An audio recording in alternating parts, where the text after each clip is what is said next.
para aquel que regresa de las cámaras más profundas de la noche, extraviado y consciente, no vuelve a haber paz.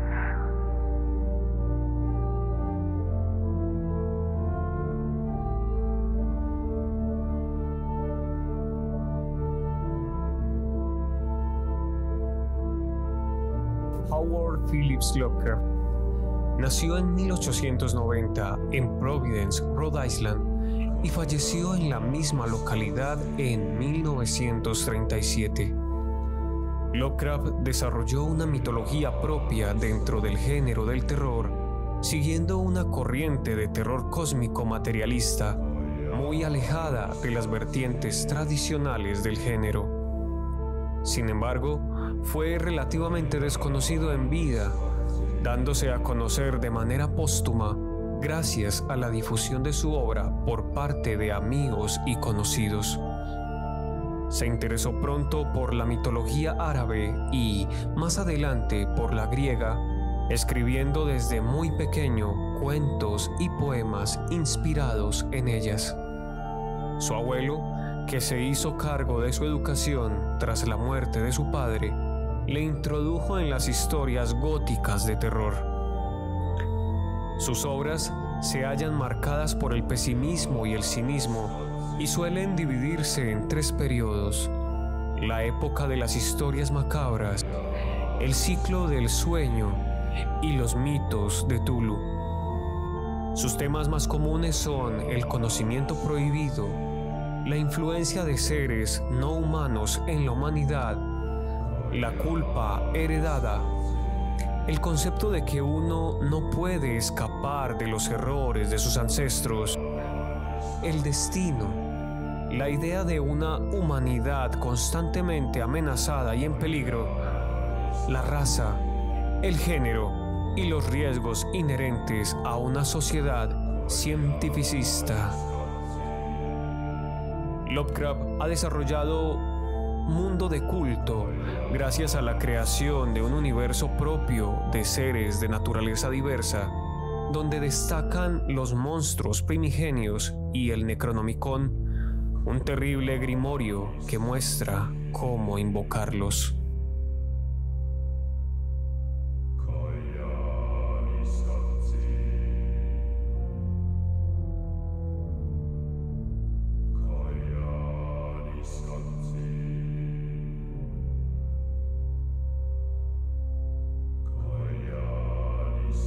El extraño. Howard Phillips Lovecraft.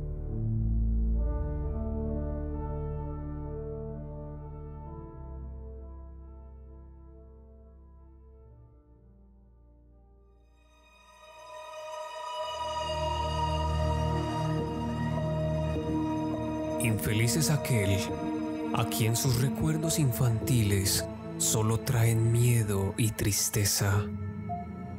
Desgraciado aquel que vuelve la mirada hacia horas solitarias en vastos y lúgubres recintos de cortinados marrones y alucinantes hileras de antiguos volúmenes, o hacia pavorosas vigilias a la sombra de árboles descomunales y grotescos, cargados de enredaderas que agitan silenciosamente en las alturas sus ramas retorcidas. Tal es lo que los dioses me destinaron. A mí, el aturdido, el frustrado, el estéril, el arruinado. Sin embargo, me siento extrañamente satisfecho y me aferro con desesperación a esos recuerdos marchitos cada vez que mi mente amenaza con ir más allá, hacia el otro.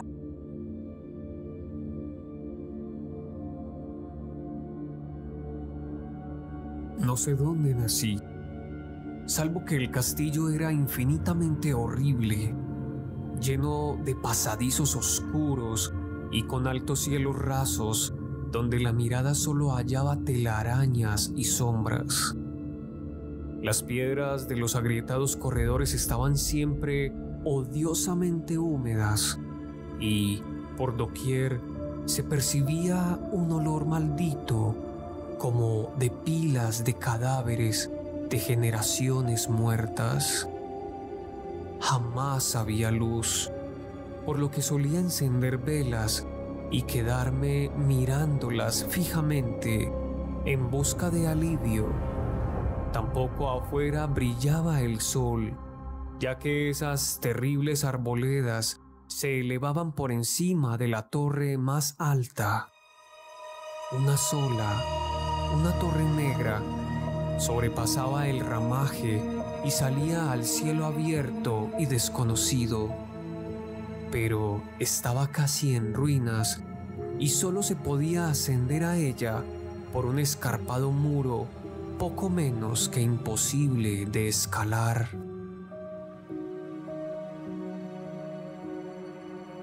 Debo haber vivido años en ese lugar, pero no puedo medir el tiempo.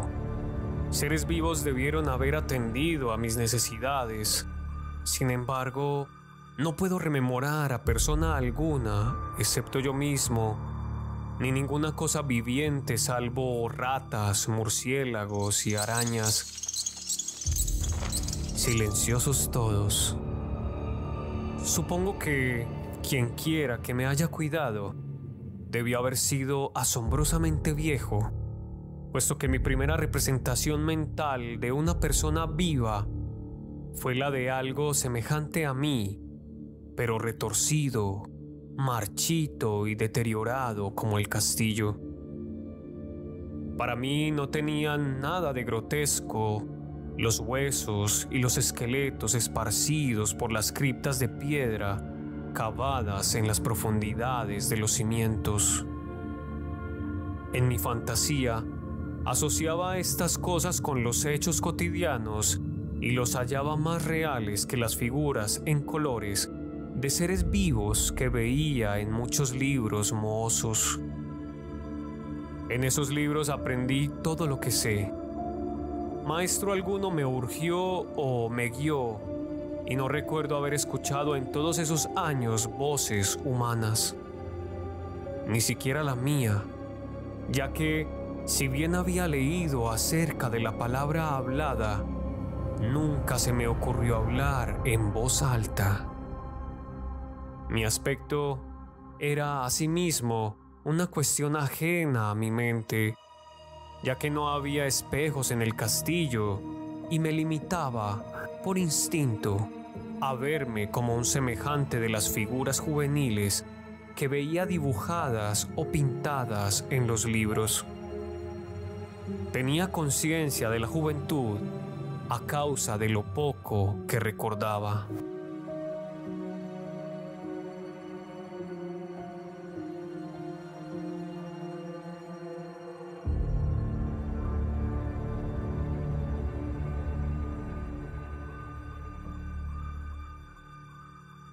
Afuera, tendido en el pútrido foso, bajo los árboles tenebrosos y mudos, solía pasarme horas enteras soñando lo que había leído en los libros. Añoraba verme entre gentes alegres, en el mundo soleado allende de la floresta interminable. Una vez traté de escapar del bosque, pero a medida que me alejaba del castillo, las sombras se hacían más densas y el aire más impregnado de crecientes temores, de modo que eché a correr frenéticamente por el camino andado, no fuera a extraviarme en un laberinto de lúgubre silencio.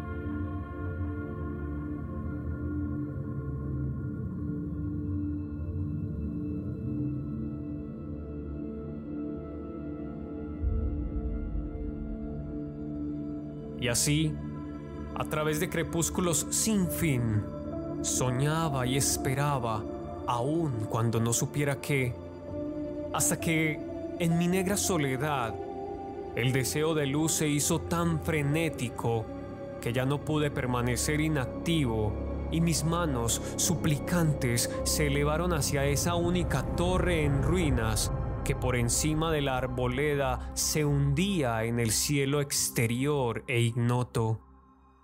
Y por fin resolví escalar la torre, aunque me cayera, ya que mejor era vislumbrar un instante el cielo y perecer, que vivir sin haber contemplado jamás el día.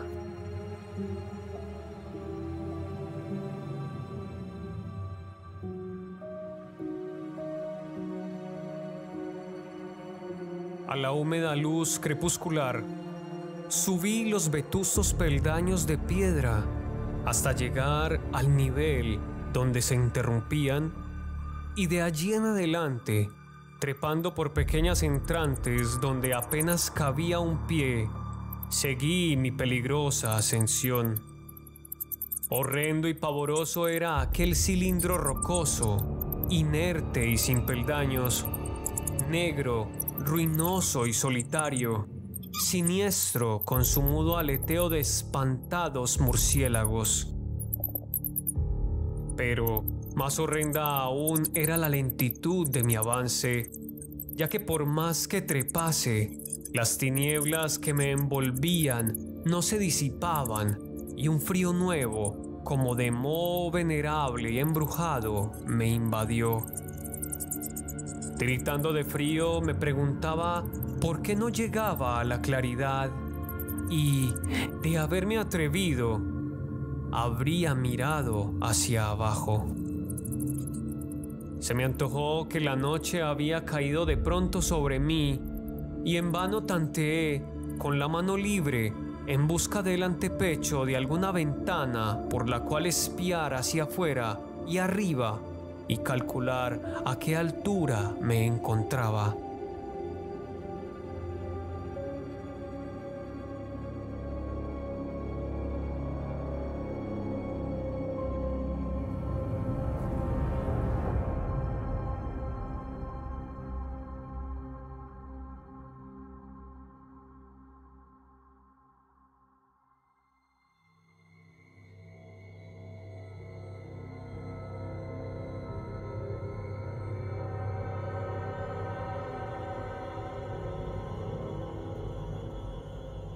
De pronto, al cabo de una interminable y espantosa ascensión a ciegas por aquel precipicio cóncavo y desesperado, sentí que la cabeza tocaba algo sólido. Supe entonces que debía haber ganado la terraza o, cuando menos, alguna clase de piso. Alcé la mano libre y, en la oscuridad, palpé un obstáculo, descubriendo que era de piedra e inamovible. Luego vino un mortal rodeo a la torre, aferrándome de cualquier soporte que su viscosa pared pudiera ofrecer, hasta que finalmente mi mano, tanteando siempre, halló un punto donde la valla cedía y reanudé la marcha hacia arriba, empujando la losa o puerta con la cabeza, ya que utilizaba ambas manos en mi cauteloso avance. Arriba no apareció luz alguna y, a medida que mis manos iban más y más alto, supe que por el momento mi ascensión había terminado, ya que la puerta daba a una abertura que conducía a una superficie plana de piedra de mayor circunferencia que la torre inferior. Sin duda, el piso de alguna elevada y espaciosa cámara de observación. Me deslicé sigilosamente por el recinto, tratando que la pesada losa no volviera a su lugar, pero fracasé en mi intento. Mientras yacía exhausto sobre el piso de piedra, oí el alucinante eco de su caída, pero con todo tuve la esperanza de volver a levantarla cuando fuese necesario.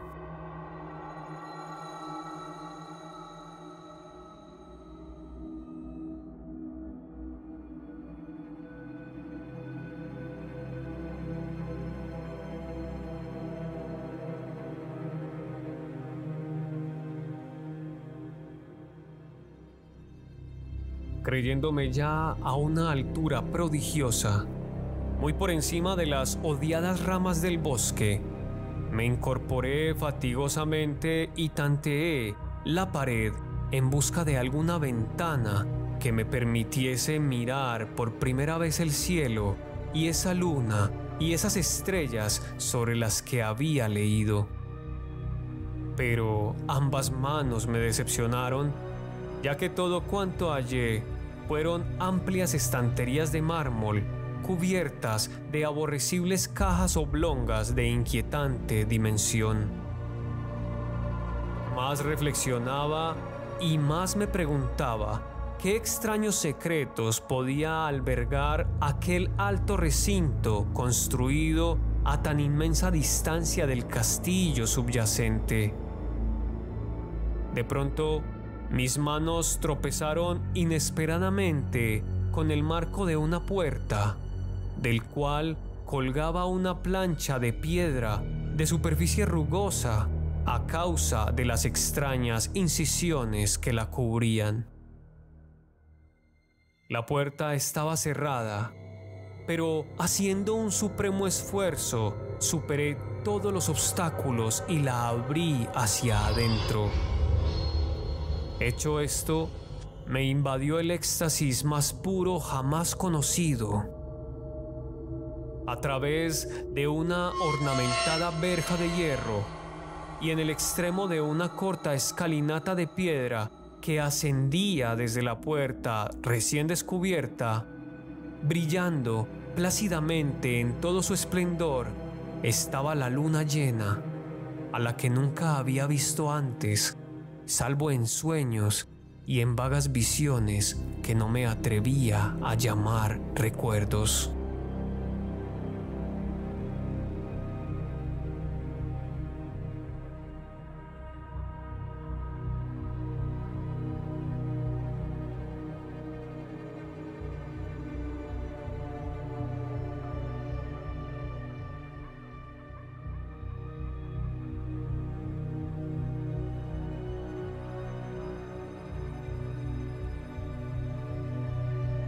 Seguro ahora de que había alcanzado la cima del castillo, subí rápidamente los pocos peldaños que me separaban de la verja, pero en eso una nube tapó la luna haciéndome tropezar y en la oscuridad tuve que avanzar con mayor lentitud.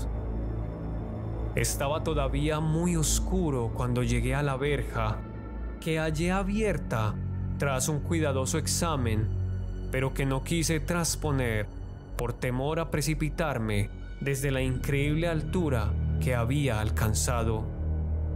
Luego volvió a salir la luna. De todos los impactos imaginables, ninguno tan demoníaco como el de lo insondable y grotescamente inconcebible. Nada de lo soportado antes podía compararse al terror de lo que ahora estaba viendo, de las extraordinarias maravillas que el espectáculo implicaba.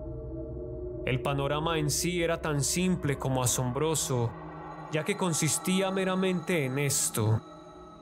En lugar de una impresionante perspectiva de copas de árboles vistas desde una altura imponente, se extendía a mi alrededor, al mismo nivel de la verja, nada menos que la tierra firme, separada en compartimientos diversos por medio de lajas de mármol y columnas y sombreada por una antigua iglesia de piedra cuyo devastado capitel brillaba fantasmagóricamente a la luz de la luna.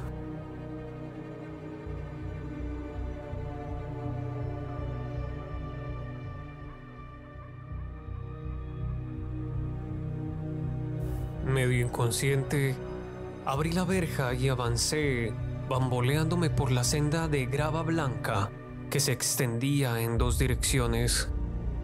Por aturdida y caótica que estuviera mi mente, persistía en ella ese frenético anhelo de luz. Ni siquiera el pasmoso descubrimiento de momentos antes podía detenerme. No sabía ni me importaba si mi experiencia era locura, enajenación o magia.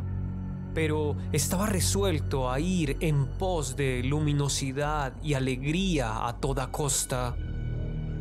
No sabía quién o qué era yo, ni cuáles podían ser mi ámbito y mis circunstancias. Sin embargo, a medida que proseguí mi tambaleante marcha, se insinuaba en mí una especie de tímido recuerdo latente que hacía mi avance no del todo fortuito, sin rumbo fijo por campo abierto. Unas veces sin perder de vista el camino, otras abandonándolo para internarme, lleno de curiosidad, por praderas en las que solo alguna ruina ocasional revelaba la presencia, en tiempos remotos, de una senda olvidada. En un momento dado, tuve que cruzar a nado un rápido río cuyos restos de mampostería agrietada y mohosa hablaban de un puente mucho tiempo atrás desaparecido.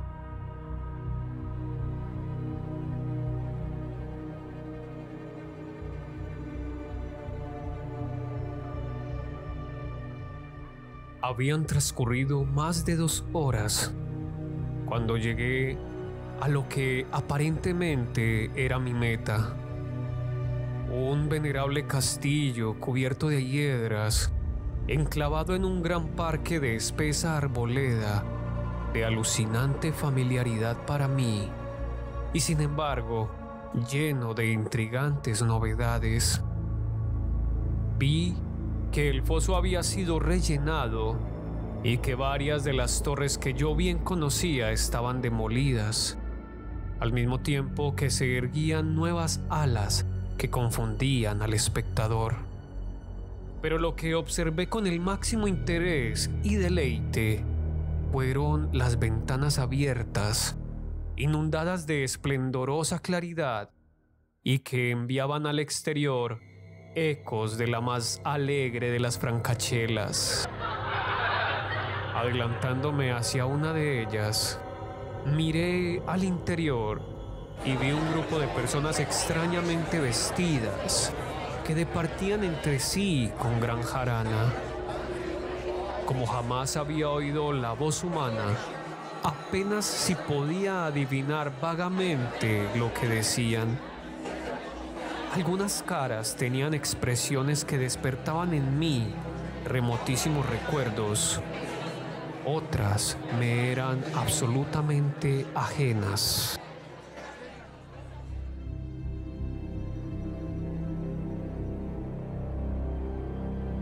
Salté por la ventana y me introduje en la habitación brillantemente iluminada, a la vez que mi mente saltaba del único instante de esperanza al más negro de los desalientos. La pesadilla no tardó en venir, ya que, no bien entré, se produjo una de las más aterradoras reacciones que hubiera podido concebir. No había terminado de cruzar el umbral cuando cundió entre todos los presentes un inesperado y súbito pavor de horrible intensidad que distorsionaba los rostros y arrancaba de todas las gargantas los chillidos más espantosos.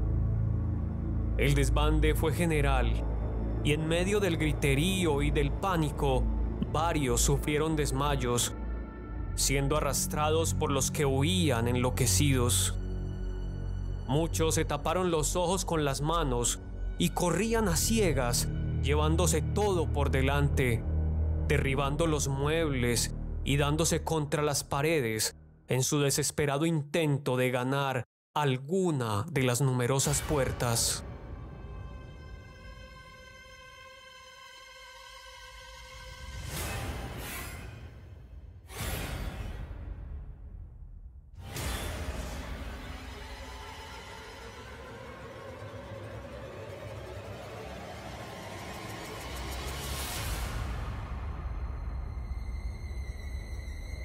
Solo y aturdido en el brillante recinto, escuchando los ecos cada vez más apagados de aquellos espeluznantes gritos, comencé a temblar, pensando qué podía ser aquello que me acechaba sin que yo lo viera. A primera vista el lugar parecía vacío, pero cuando me dirigí a una de las alcobas, creí detectar una presencia. Un amago de movimiento del otro lado del arco dorado que conducía a otra habitación similar a la primera. A medida que me aproximaba a la arcada, comencé a percibir la presencia con más nitidez y luego, con el primero y último sonido que jamás emití, un aullido horrendo que me repugnó casi tanto como su morbosa causa, contemplé en toda su horrible intensidad el inconcebible, indescriptible, inenarrable monstruo que, por obra de su mera aparición, había convertido una alegre reunión en una horda de delirantes fugitivos.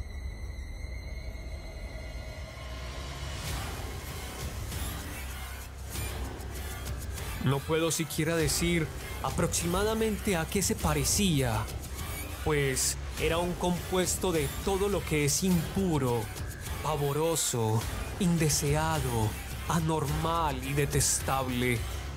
Era una fantasmagórica sombra de podredumbre, decrepitud y desolación, la pútrida y viscosa imagen de lo dañino, la atroz desnudez de algo que la tierra misericordiosa debería ocultar por siempre jamás. Dios sabe que no era de este mundo, o al menos había dejado de serlo, y, sin embargo, con enorme horror de mi parte, pude ver en sus rasgos carcomidos, con huesos que se entreveían, una repulsiva y lejana reminiscencia de formas humanas, y en sus enmohecidas y destrozadas ropas, una indecible cualidad que me estremecía más aún.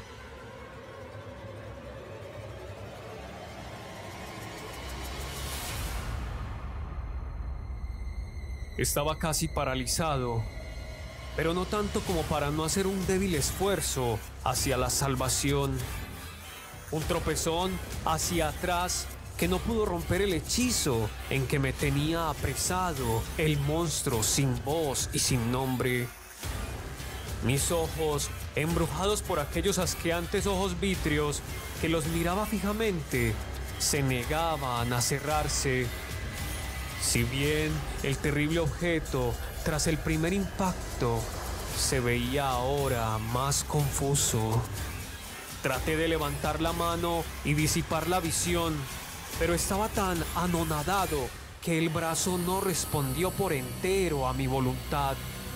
Sin embargo, el intento fue suficiente como para alterar mi equilibrio y, bamboleándome, di unos pasos hacia adelante para no caer. Al hacerlo, adquirí de pronto la angustiosa noción de la proximidad de la cosa, cuya inmunda respiración tenía casi la impresión de oír. Poco menos que enloquecido, pude, no obstante, adelantar una mano para detener a la fétida imagen que se acercaba más y más, cuando de pronto mis dedos tocaron la extremidad putrefacta que el monstruo extendía por debajo del arco dorado.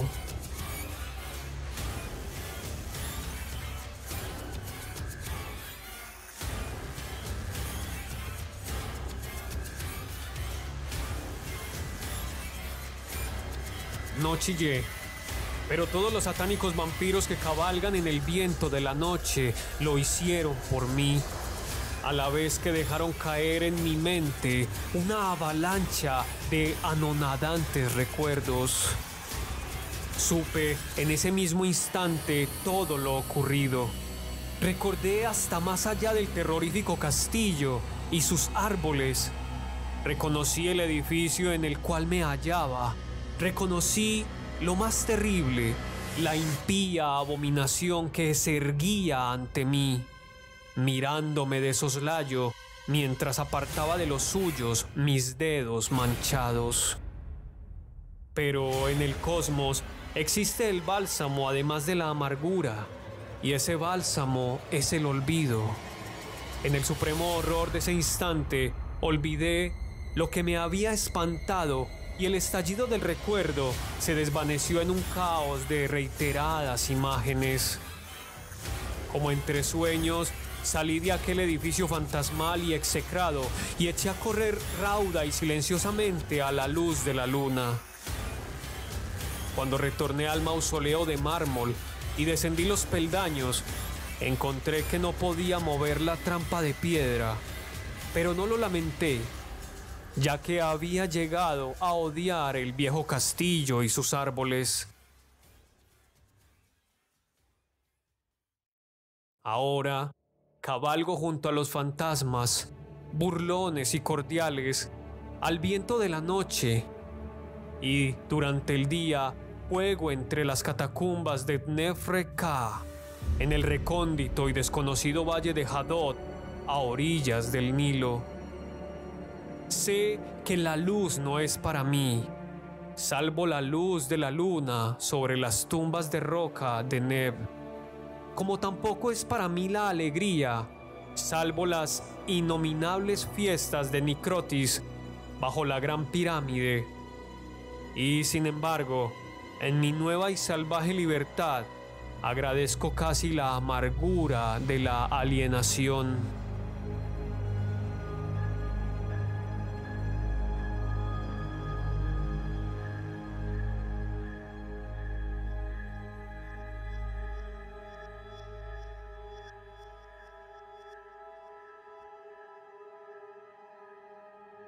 Pues, aunque el olvido me ha dado la calma, no por eso ignoro que soy un extranjero, un extraño a este siglo y a todos los que aún son hombres.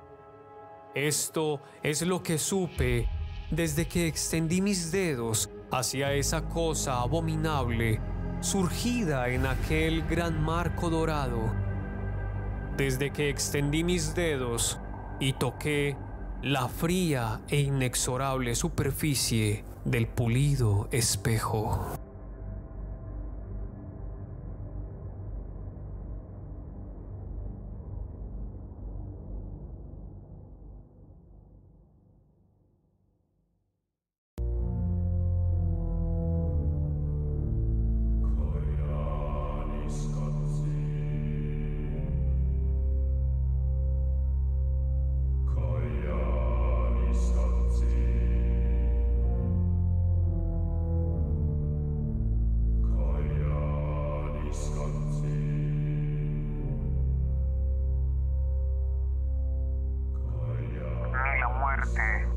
Ni la fatalidad, ni la ansiedad pueden producir la insoportable desesperación que resulta de perder la propia identidad.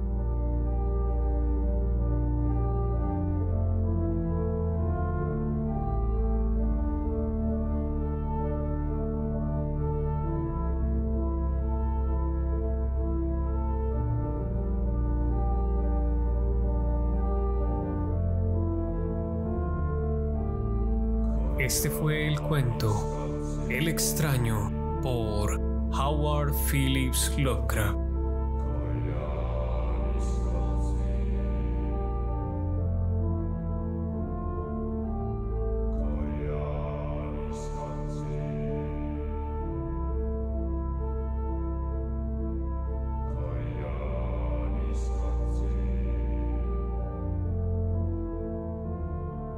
Espero que esta historia haya sido de todo tu agrado. Aprecio mucho tu like o tu me gusta. Aprecio mucho tu compartir y aprecio mucho más tu suscripción. Nos vemos en el próximo capítulo.